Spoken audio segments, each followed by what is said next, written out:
Well, I mean, as you alluded to, my opinion is that fuel cell vehicles are not the right technology solution. But I mean, I think there's maybe is some value to experimenting with different new technologies. So I'm not, you know, in general, I would support trying out multiple new technologies. My personal opinion is that hydrogen is not the way to go, not just because I have an electric car company. I mean, I could have started a hydrogen car company. So this, my opinion, predates Tesla. My issues with hydrogen are just that it takes an enormous amount of energy to separate, to create hydrogen in the first place. It's not naturally occurring on Earth. So you've either got to electrolyze water or you've got to crack a hydrocarbon. If you electrolyze water, it's much, much less efficient by a factor of 3 or 4 than simply charging an electric car with a battery. If you crack hydrocarbons, then you're just basically a hydrocarbon burning car in disguise. So there's no possible win there, is what I see. And then hydrogen is very difficult to store and transport. So it's a very light gas. So any tank that you store it in is enormous because of its low density. And it tends to escape very easily, and if it does escape, it's highly volatile and can have extremely explosive consequences. So I can see a role potentially for hydrogen in say the rocket business for the upper stage of a rocket, but not really, in my opinion, in any other scenario. I mean, essentially it's the means of storing energy chemically. But there are way better, if you want to do that, there are way better materials than hydrogen. Like I'd go with methane or propane way before hydrogen. In fact, the way that they make the hydrogen is by taking methane and chopping the carbon atom off. So like, well, that seems like a waste.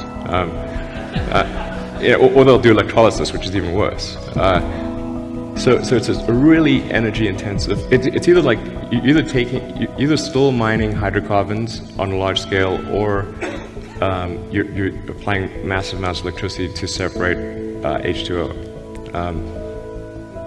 And then sometimes they'll say, oh well, hydrogen is the most common element in the universe. Yes, but not on Earth, which is an important consideration. It's one of those things that sort of always sounds like it's one of those things like it's the future and it always will be. Like I mean, in the case of the Hindenburg, my understanding is that the main issue was the paint on the outer surface as opposed to the hydrogen itself. But hydrogen does combust extremely well. Hydrogen has there's a good argument for hydrogen as a fuel in the upper stage of a rocket. Say Saturn V in the second and third stages had hydrogen. And particularly for the upstage of a rocket where you're not volumetrically constrained, or rather you're mass constrained rather than volumetrically constrained.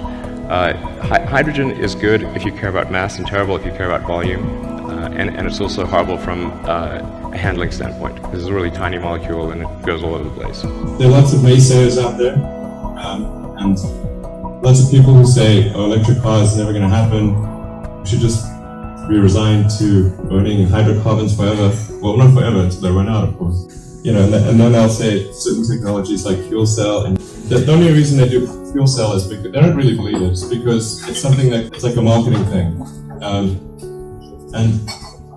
But the reality is that if you took a fuel cell vehicle and you take best case for a fuel cell vehicle in terms of the mass and volume required to go up to a particular range, as well as the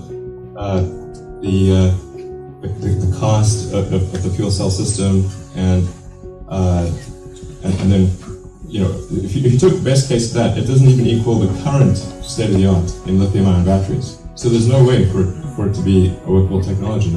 And then putting up a huge hydrogen distribution structure is also extremely difficult. And hydrogen is quite a dangerous gas. You know, it's suitable for the upper stage of rockets, but not for cars.